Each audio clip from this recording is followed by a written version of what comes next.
Among those who know the vintage Ferrari landscape well, the 330 GTC is one of the best-liked classic Ferraris that exist, perhaps the best-liked.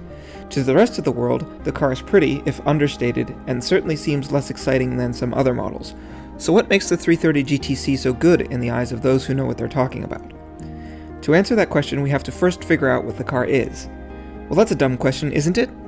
Obviously, it's a front-engine two-seat V12 Ferrari, just like we have today. Well, yes, but also no. You see, for the entire duration of the GTC's production, there were two-seat V12 Ferraris available. First the 275 GTB, and later on the 365 GTB4 Daytona.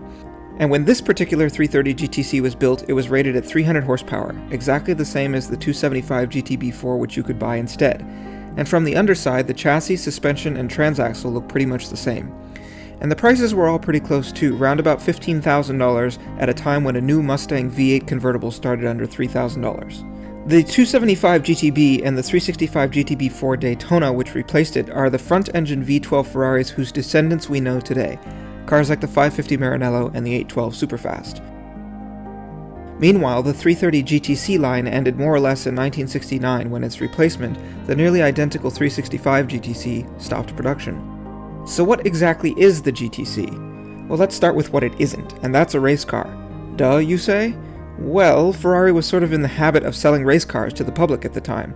A few years before the 330 GTC, the 250 SWB was available in street or race versions, a single dual-purpose model that was bifurcated when the race version of the 250 SWB became the GTO and the street version became the Lusso. Endurance racing entry lists in the early 1960s heavily featured 250 SWBs and GTOs, events like Le Mans and Sebring. These were categorized as GTs, which stands for Grand Tourer, meaning it has a roof, space for luggage, and in the right state of tune, it is a streetable car that one could actually use to go places.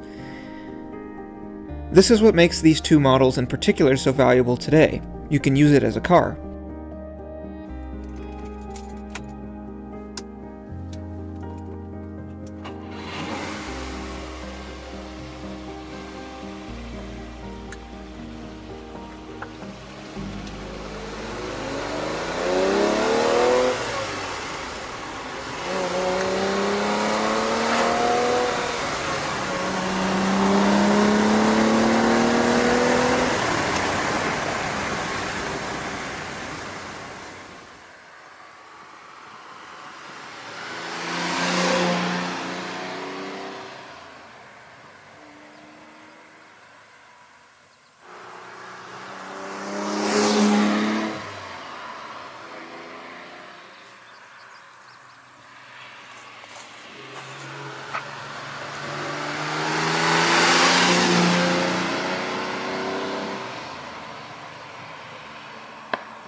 While these GT-class cars were generally a little too heavy to win outright against the lighter open sports car class cars like the Testarossa, they were often top 5 or even top 3 finishers depending on the race. A good way to think about it is that the sports car class later evolved into the more familiar prototype class which lives on today.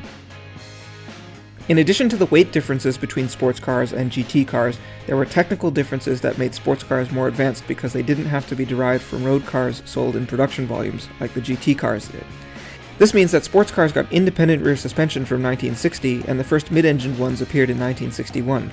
Meanwhile, cars like the 250 SWB and GTO were still front-engined and had live rear axles into the mid-60s.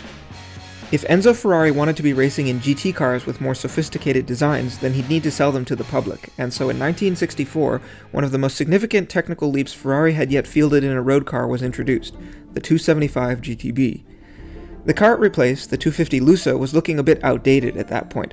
A lot of this was due to the first Lamborghini ever, introduced the year before, which had twin-cam heads, independent rear suspension, and a 5-speed gearbox, none of which Ferrari could match with the Lusso. But it wasn't just Lamborghini. The sensational E-Type of 1961 had independent rear suspension and a twin-cam motor. The upcoming 911 had a 5-speed and independent rear suspension, and even the recently discontinued 300SL had independent rear suspension. It was time for Ferrari to enter the 1960s, and they finally did so with the 275 GTB, which not only had independent rear suspension, but it had a 5-speed gearbox mounted at the back of the car as a transaxle, i.e. combined with the differential.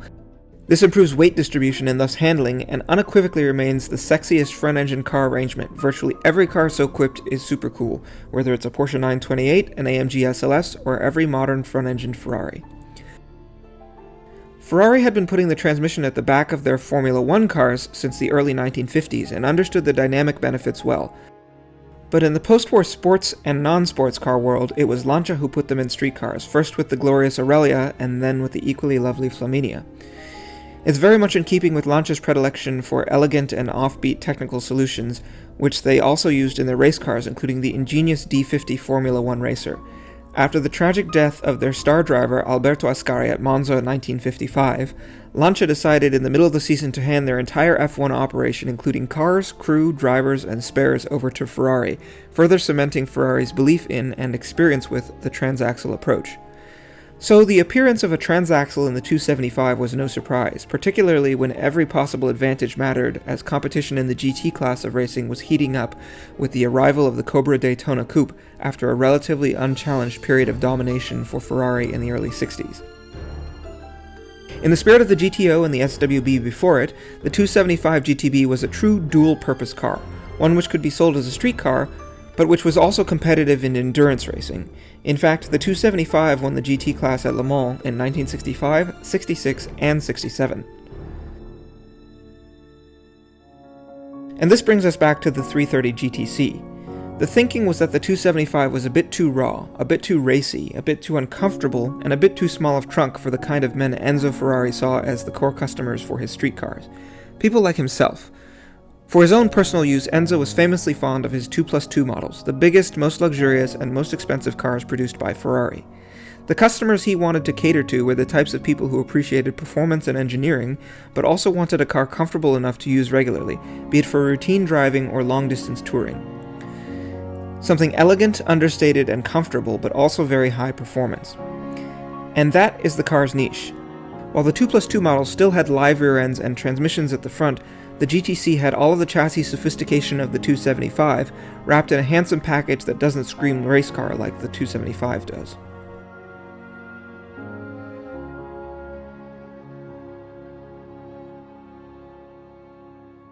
The other thing about the 330 GTC that doesn't scream race car like the 275 does is the engine. While the 4-cam version of the 275 makes the same 300 horsepower as the 330 GTC, it does so with 3.3 liters instead of 4, and it happens a full 1,000 RPM higher at a ripping 8,000 RPM. The two motors have very different characters, which unsurprisingly map to the visual differences between the two cars, and very much shape the driving experience of each car. There's a delicateness to the GTC's detailing, especially inside the car. The large wood-rimmed steering wheel, the long shift lever, the finely detailed gauges, the thin roof pillars, and the superb visibility they permit. It's not a hefty race car vibe, it's a drive with your fingertips aesthetic. There's a sense of bien-être that comes with driving the 330 GTC. You just feel good in it. It makes me feel important, expensive, but in an old world I was born into money way, rather than an I hustled my way to this point sort of way.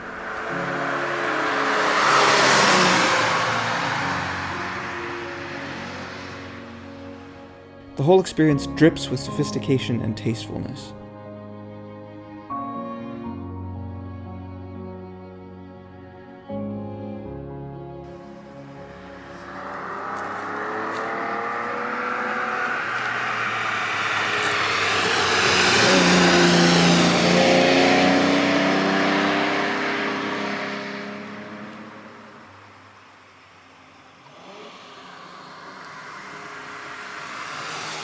Like every desirable Ferrari, the experience is dominated by the engine.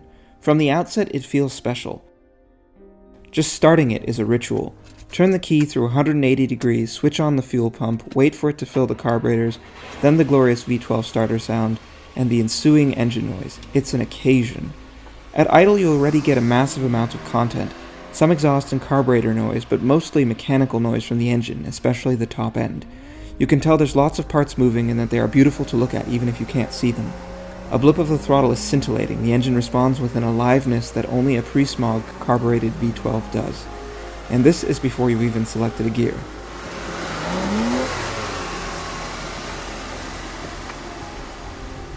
Underway, the 330 GTC's engine continues to impress. It's a torquey, flexible thing, one which carburates evenly and makes every driving task feel enjoyable, even parallel parking.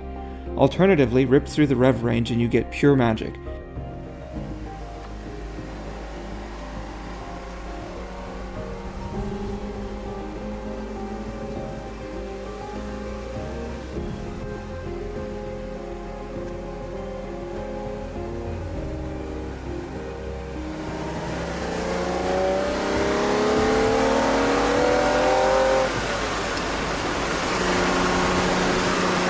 The exhaust noise is magnificent, but inside the car you don't hear much of it over the wall of induction noise through the Weber carburetors and the complex mechanical engine noises that you heard at idle, which are always audible.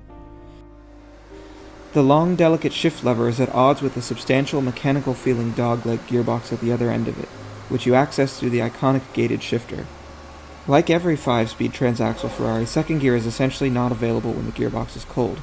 Better to go directly from first to third until the rather thick gear oil warms up.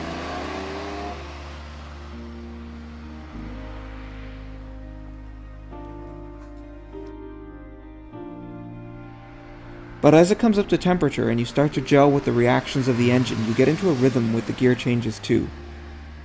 There's a reassuring unambiguity about selecting gears with a gated shifter, and a high-quality mechanical feel to the shifting experience that feels as expensive as the engine sounds.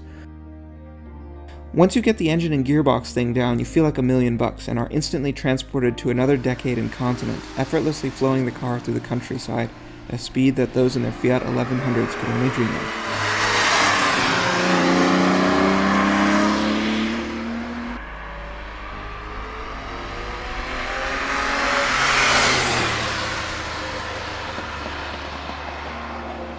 The steering is unassisted, and to compensate for this, the steering wheel is large and the steering ratio slow by modern standards. This part of the driving experience is thoroughly vintage. It's not bad, it's just very far away from what you get in a modern sports car. It's precise, and the wood-rimmed steering wheel gives feedback to your hands more vividly than an upholstered wheel does.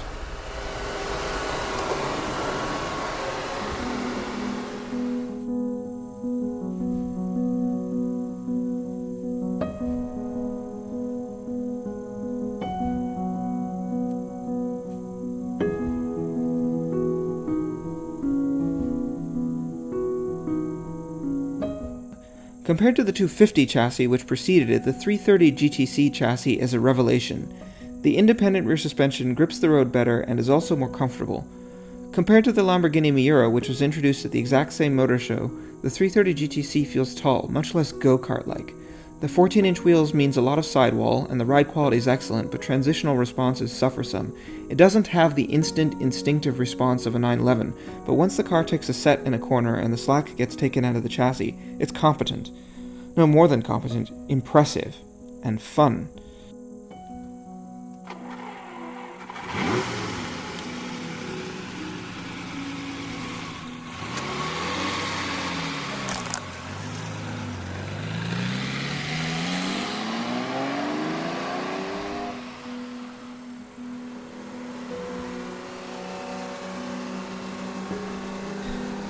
The fun here is understanding the car and how it will respond to your inputs. Some cars are transparent. They become an extension of yourself because they are so intuitive. Vintage Ferraris aren't like this. You can almost feel Enzo telling you that you're not confident or competent enough if you don't take control with enough authority. But when you do get it right, you feel like you've done something. It's a car that requires skill and initiation to get the best out of, but if you demonstrate you're worthy, then the car makes you feel like a hero.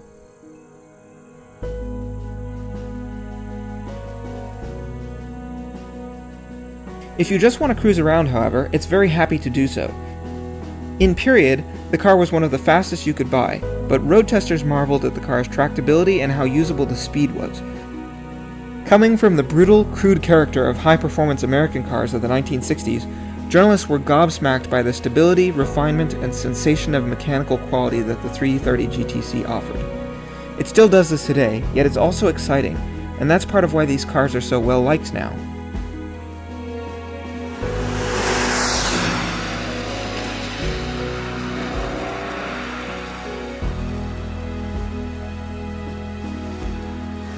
No matter how fast or slow you're going, the 330 GTC feels extraordinary, but they have enough power, chassis, and brakes to be usable, quick even, in modern traffic.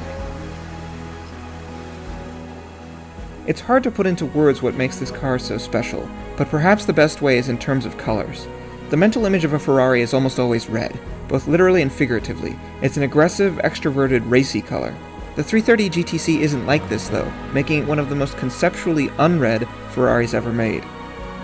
While it offers performance that remains engaging today, and a level of mechanical sophistication that made it one of the most exotic cars available at the time, it does it in a way that doesn't draw attention to itself, or you. Instead, it is an understated, elegant package that appeals to the person who wants a Ferrari but doesn't need or want the rest of the world to know that they have one. But the experience is pure Ferrari, and in that sense it's a connoisseur's car, one that those in the know admire deeply, and one that the casual enthusiast will just pass by. But if you know, you know.